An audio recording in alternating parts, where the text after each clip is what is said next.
हम गुड़िया झा समस्त मिथिलावासी के प्रणाम। आइ हम अपने सबके समक्ष एकटा माँ भगवती के गीत लऽ कऽ उपस्थित भेलहुँ हन, जिनका रचना केने छथिन आदरणीय श्री नवोनाथ झा जी। अपने सबसँ आग्रह जे एक बेर सुनी, जँ नीक लागत तऽ आशीर्वाद स्वरूप लाइक सब्सक्राइब शेयर करी। जय मिथिला, धन्यवाद।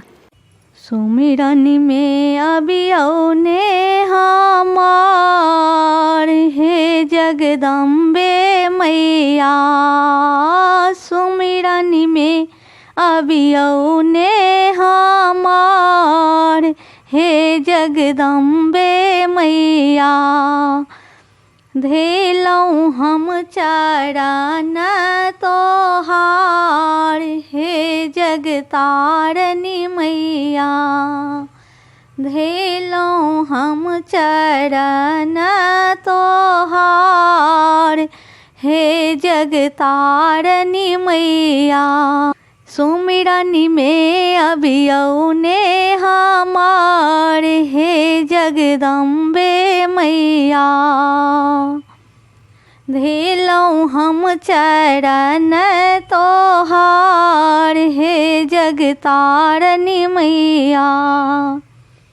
अहीं छी वैष्णो देवी विंध्यवासिनी अहीं माँ। अहीं छी वैष्णो देवी अहीं विंध्यवासिनी माँ हे। तारा आ कामाख्या अहीं कलकत्ता काली। तारा आ कामाख्या अहीं कलकत्ता काली। हम नहीं शरण छोड़ब, हे दुर्गा मैया। हम नहीं शरण छोड़ब, हे दुर्गा मैया। धेलौं हम चरण तोहार, हे जगतारनी मैया। धेलौं हम चरण तोहार, हे जगतारनी मैया। अन्हरा के आँख दियौ, कोढ़िया के काया माँ हे। अन्हरा के आँख दियौ, कोढ़िया के काया माँ हे। निपुत्र के पुत्र दियौ, निर्धन के माया माँ हे। निपुत्र के पुत्र दियौ, निर्धन के माया माँ हे। भरियौ ने झोली हमार, हे काली मैया। भरियौ ने झोली हमार, हे काली मैया।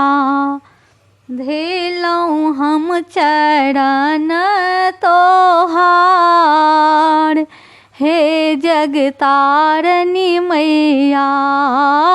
धेलौं हम चरण तोहार, हे जगतारनी मैया।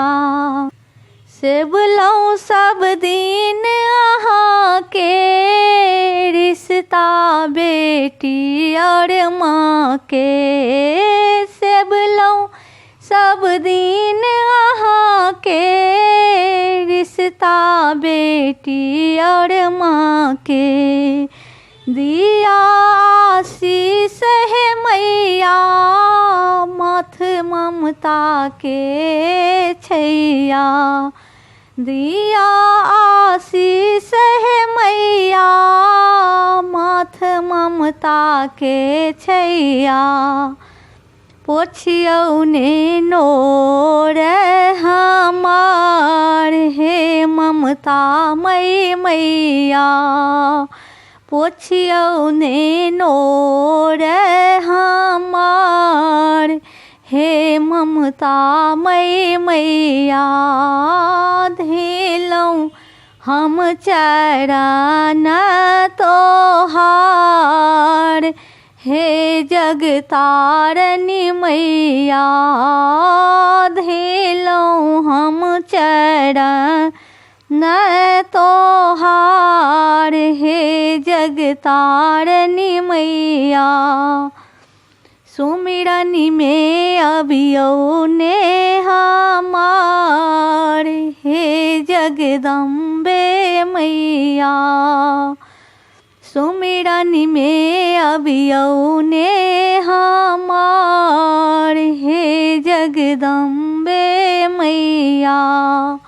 धेलौं हम चरण तोहार हे जगतारनी मैया।